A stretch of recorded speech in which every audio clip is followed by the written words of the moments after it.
Okay, we're in Freeport, Grand Bahama. Freeport is called the second city in the country, and that's because it's got the second largest population center. It sits on Grand Bahama Island up at the north of the country, and it is a very important economic center for the Bahamas. So we're here to talk about Freeport and its development, and the price of that development, which came by way of the Hawksbill Creek Agreement. What's amazing about the city is just how green and pristine the city actually is. And many Bahamians who've never been here before come to Freeport and they're really shocked at how clean the place is, the wide roads, everything's well paved, all the grass is manicured. But there are issues, both political and economic, which Freeporters talk about.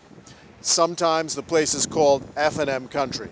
Well, we're here to discuss all of those issues and the price of development and maintaining Freeport.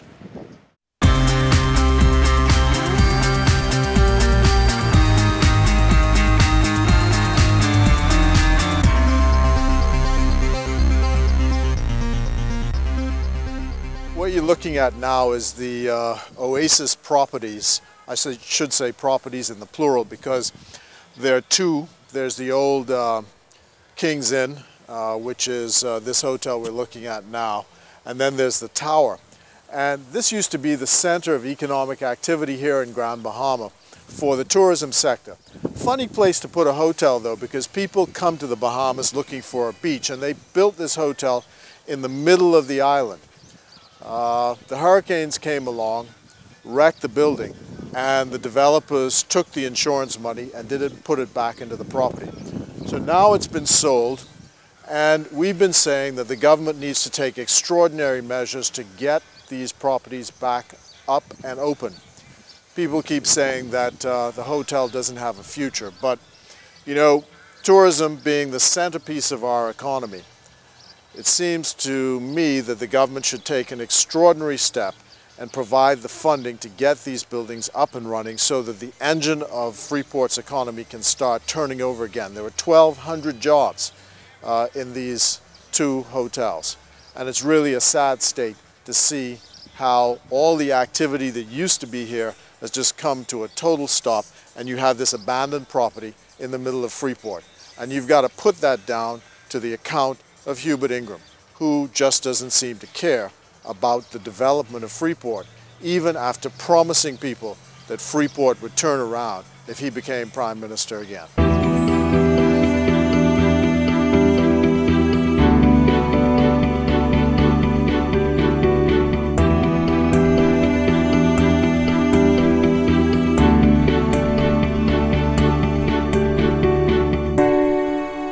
There's a group called the T Connection that was very popular in Freeport during the 1970s and early 80s. And they wrote a song called The Magic City, and they called Freeport the Magic City. And there's a reason for it. This used to be all pine barren here on Grand Bahama. And they used to cut pine to go and make pits for the coal pits in Europe. When the trees ran out, the mature trees ran out, Wallace Groves had the idea that he'd come to an agreement with the Bahamas government to get 100,000 square miles of land, and they'd get a license to put a duty-free port here. In exchange, they'd put in a harbor, they'd develop the roads, and they had immigration authority, and they developed this city.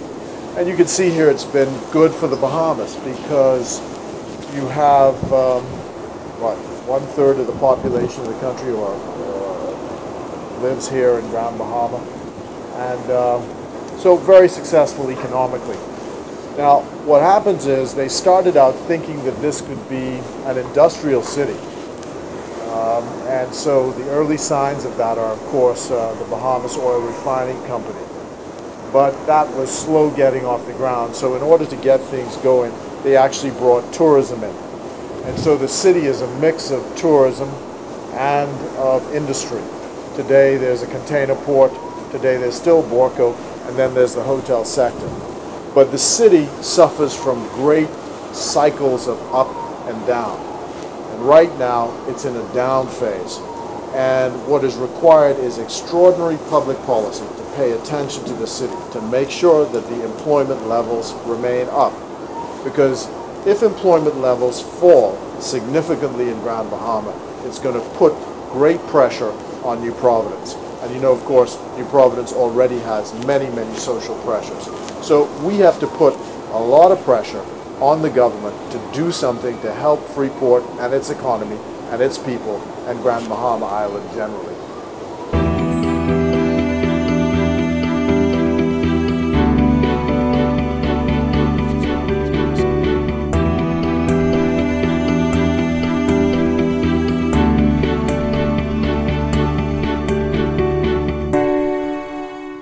So we're at the entrance to West End, which used to be the capital of Grand Bahama.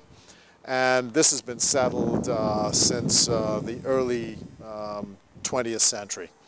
But when Freeport came into being in 1955, there was a steady economic decline as Freeport developed. And I describe it as two Grand Bahamas. You have highly developed Freeport and then less developed areas like 8 Mile Rock, West End, and of course East Grand Bahama. What the PLP tried to do was to find a mechanism to build the economy of West End, which would help the whole island of Grand Bahama. And that's something called the GIN project, which is a multi-billion-dollar touristic development. And you'll see a bit more about that. But West End is quite a charming settlement. The sign says it all. It's the home of hospitality. But it is also the home of the greatest support of the Progressive Liberal Party in Grand Bahama, and deserves our support.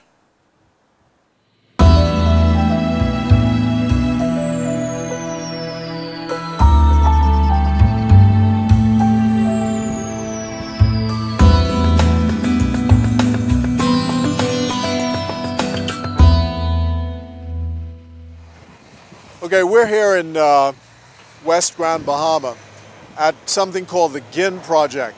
Now, GIN is spelled G-I-N-N and pronounced GIN.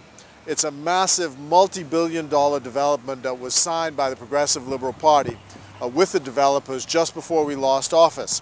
And you can see this is a bright spot for Grand Bahama. The project is going. They're building a golf course. There's dredging going on, and the hotel is operating. And even though the main company has had some financial problems, the project is still going on because we wanted to uplift this part of Grand Bahama. And it comes back to the point that I was raising earlier, that there is a situation where there's almost two Grand Bahamas.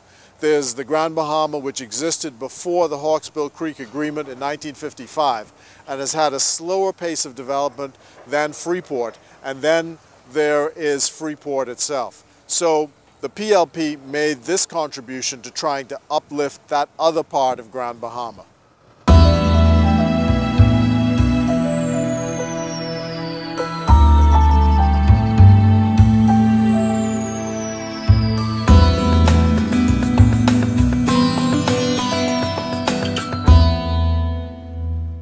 So here we are now at the boundary between Freeport and the largest settlement in the country, 8 Mile Rock. And the difference is like night and day. Freeport is highly developed, very high income. 8 Mile Rock is the community which supplies much of the workforce for Freeport. Now in 2054, the Hawksbill Agreement expires. And there's a great social, economic, and political debate about what is going to be the future of Grand Bahama when that agreement expires, and how Freeport's economy is going to integrate itself into the rest of Grand Bahama. Freeport has always been politically contentious, and the Progressive Liberal Party is now trying to turn its attention to what happens on Grand Bahama and its future. The F&M can't supply the answers. We're trying to support the people of Grand Bahama in their quest to have a more developed society, more developed island. That's a quest which I personally am involved in, and I hope that as the party and all of our people move together, that Grand Bahama will in fact succeed. More pressure must be put on the F&M to do something about Grand Bahama and supporting its economy.